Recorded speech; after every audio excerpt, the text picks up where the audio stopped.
बाबासाहेब आंबेडकर यांची जयंतीनिमित्त काय शुभेच्छा देणार आहात शहरवासियांना? नमस्कार.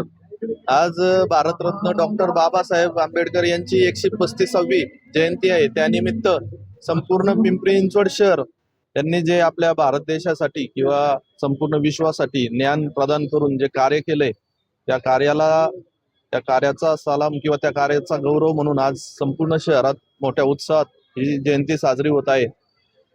शिका, संघटित व्हा आणि संघर्ष करा असा विचार त्यांनी आपल्या समाजाला दिला आणि आपल्या समाजाने त्यांच्या विचारांशी फक्त प्रेरणा न घेता त्यांच्या विचारांवर वागायचं कसं किंवा त्यांच्या विचारांवर साजेस काम कसं करायचं असा बोध या निमित्ताने घ्यावा अशी सर्वांना विनंती करतो आणि या मानवाला मनापासून वंदन करतो. आपल्या माध्यमातून आजच्या दिवशी काही उपक्रम राबवणार आहात का आपण? जयंतीनिमित्त आपण आजच्या दिवशी काही उपक्रम राबवणार आहात का? नाही, ऑलरेडी पिंपरी चिंचवड महानगरपालिकेकडे 7 दिवसाचा एक विचार प्रबोधन पर्व चालू आहे. वेळोवेळी सांस्कृतिक, वैचारिक आणि समाजाला ज्ञान मिळेल, समाजाला प्रेरणा मिळेल असे उपक्रम चालू आहेत.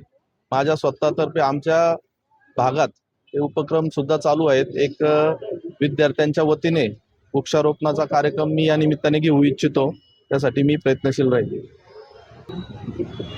काय शुभेच्छा देणार आहात आपण शहरवासियांना? आज परमपूज्य भारतरत्न डॉक्टर बाबासाहेब आंबेडकर यांची 135वी जयंती आता आपण साजरी करतोय. सर्व विश्वाला एक प्रेरणा देणारे महामानव त्यांनी आपलं राज्यघटना लिहिली आणि आज आपण पिंपरी चिंचवड महानगरपालिकेच्या कार्यक्षेत्रामध्ये ज्ञान प्रबोधन पर्व असा आपण एक 7 दिवसाचा कार्यक्रम आयोजित केलेला आहे. संपूर्ण पिंपरी चिंचवड परिसरामध्ये आपण बघतोय अत्यंत उत्साहाचं वातावरण आहे. मी सर्व नागरिकांना आजच्या या भारतरत्न डॉक्टर बाबासाहेब आंबेडकर यांच्या 135व्या जयंतीनिमित्त खूप खूप शुभेच्छा देतो. सर, आता आपण आयुक्त कार्यालयामध्ये पहिला कार्यक्रम आहे.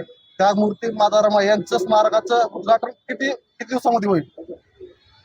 आता त्यागमूर्ती माता रमाई यांच्या स्मारकाच्या बाबतीमध्ये जे आता आपल्याला काम सुरू करायचं आहे त्याची टेंडर प्रोसेस आता चालू आहे. ती लवकरच पूर्ण करून त्याचं भूमिपूजनचा कार्यक्रम आम्ही करणार आहोत. शहरालाही नियमित पाणी मिळावं यासाठी काही कमी कालावधीमध्ये मिळेल का पाणी?